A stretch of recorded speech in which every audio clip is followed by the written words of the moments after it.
Ms. LeGrand, you are suing the defendant, who's also your sister, Ms. LeGrand, for a puppy deposit, hair services, lost wages, and emotional distress. Yes. Your sister's Yorkie was having puppies. She offered to sell you one. You agreed. You paid a deposit.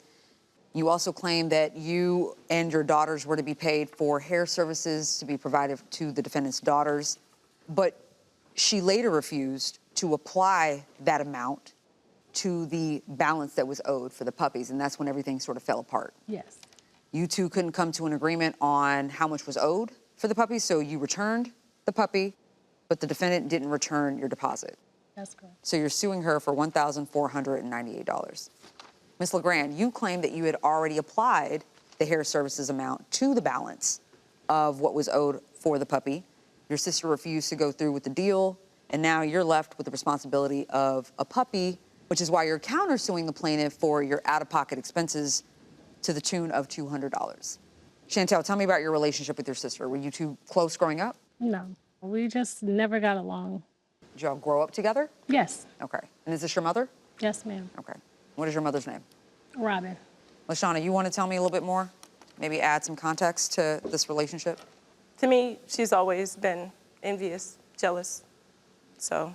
All right. And so at some point, I mean, you all were speaking in order to get to an agreement about a puppy. So this is the puppy that you're responsible for that you should have sold to your sister. Yes. Okay. Does she have a name? Her name is Sophie. Sophie. All right. Chantelle, tell me how you came to an agreement with your sister about buying Sophie. Okay, August 2024, she texted me and told me that her dog was going to have puppies and they'd be ready by Christmas time. So she told me she was selling it for $1,200, but I could have it for $1,000. Okay.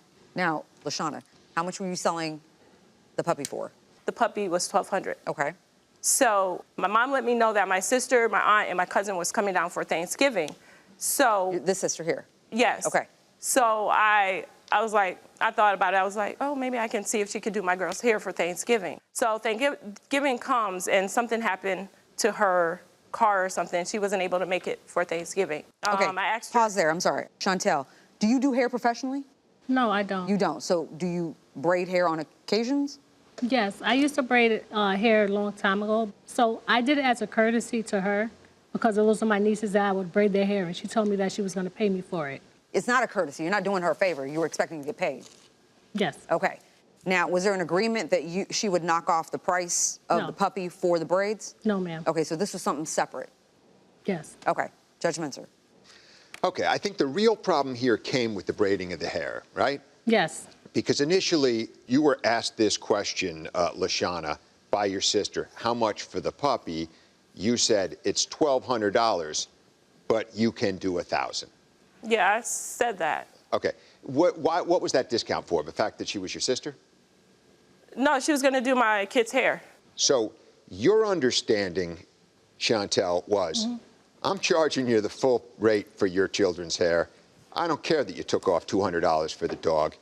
You're going to have to pay me every penny for that. That was your understanding. No.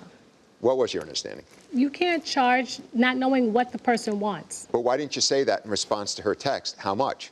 Well, I can't tell you unless I know exactly what you want. You don't even answer. Exactly. I didn't answer because I was busy and I really didn't. And you also want to charge her for your daughter's washing her daughter's hair. Yes. You feel she owes your daughters $90 for washing their hair. It was $30 a head because I did 3 heads. When I used to do hair, they always come with their hair washed. Well, was there an agreement between your daughters and her daughters, their own cousins, right? When I spoke to her on the phone, she was yelling and carrying on. I couldn't get what I needed. I said, the hair is going to be $300. It's $100 a head. This was after you did That the was hair? Christmas. Yes, that was during Christmas time. So you didn't have a price negotiated before, even though she specifically asked you how much it would cost? That wasn't, I just didn't know what style she wanted. How was she not to know that that's for free? When she asked you how much will it cost and you don't respond, and she also cut $200 off the price of her dog. She didn't cut $200 because for that same litter, she had 3 puppies. She also texted me that she was charging my other 2 family members the same price, which was $1,000.